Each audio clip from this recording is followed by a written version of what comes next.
The next advantages of high-level languages: uh, reduce development time, developer independency, and portability. So development time is reduced because it's easy to understand. Developer independency.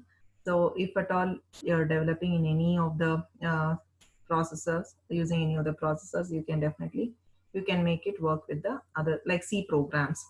You can work with older systems also, like Pentium systems, or you can also work with the Intel i3 processors, i5 processors. The same program, you can work on all of them. It's portable. It's not that the programs developed in i5 you cannot work with i7. It is nothing like that. It works. So high level languages are more portable. And we'll go to the next slide. Mixing of assembly language with high level language. This we had already seen. Certain situations, embedded firmware development may require the mixing of assembly language with uh, high level language, or vice versa.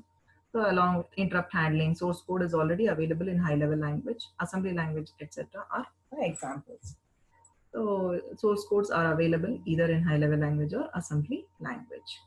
High level language and low level language can be mixed in three different ways. This we saw in the previous slides. Mixing assembly language with high level language like C, mixing high level language like C with assembly language or inline assembly. Now, the passing of parameters and return values between the high level and low level languages cross compiler specific. So whenever there is a switchover from high level to assembly, the parameters, whatever you're passing, then that you have to be careful. It is cross compiler specific. You have to follow the rules of that particular cross compilers. You have to follow the cross compiler standards. Now, C versus embedded C. C is a well-structured, well-defined, standardized general-purpose programming language with extensive bit manipulation support. So it supports all the features along with the bit manipulation. C offers a combination of the features of high-level language and assembly and helps in hardware accessing programming. So that is mainly because of this bit manipulation method. So this is what we take it to work with hardware. So application developments like payroll system, banking systems, all these are high-level languages. You can also use it for our embedded controllers also. To run the hardwares like stepper motor, LCD, we can use the same C language. The conventional C language follows ANSI C standard, and it incorporates various library files for different operating system. Now, a platform operating system specific application known as compiler is used for the conversion of programs written in C to the target processor. So you know that compilers will translate C to the target processors. Now, what is embedded C? Embedded C can be considered as a subset of conventional C language. So it is a subset. Actually, it is not a broader one. It is a subset. Embedded C supports all C instructions. In fact, it supports all C instructions along with the specific functions. Now, the standard ANSI C library implementation is always tailored to the target processor controller library files in embedded C. So, ANSI C library implementation is always tailored for the target embedded C.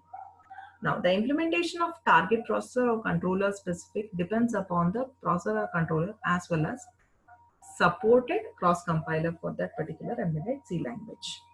So it has to support all of them.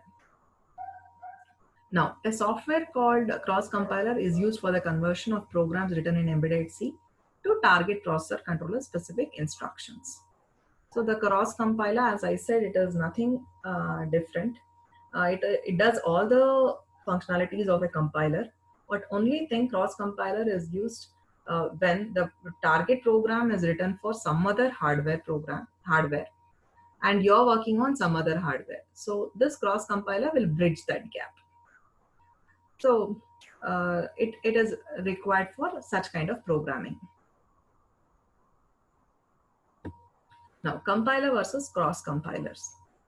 Now, compiler is a software tool that converts a source code written in high-level language to a target architecture, something like Intel x86, Pentium, etc. The operating system, the compiler program, and the application making use of the source code run on the same target processor. So all of them should work together, operating system, compiler program, and the application.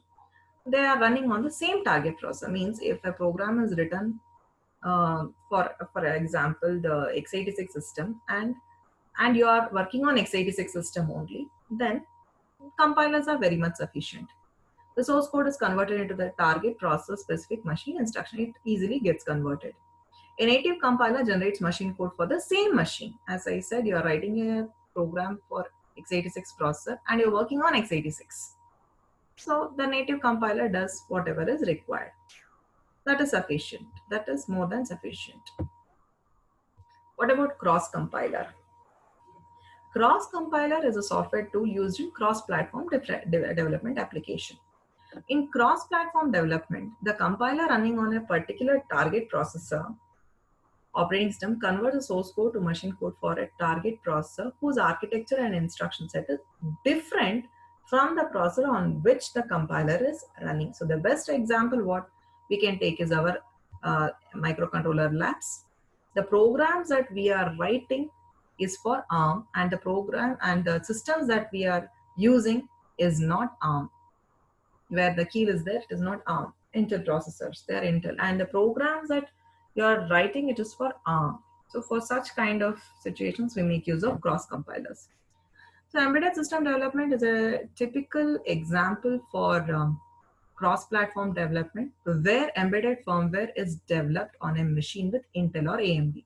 So the program that we are writing for the hardware, we make use of either Intel or AMD or any other target processor. And the same is getting converted into machine code for other target processor, that is ARM. We are writing the firmware in this using this architecture, and the machine code is for the target processor architecture, that is could be for ARM or 8051, etc.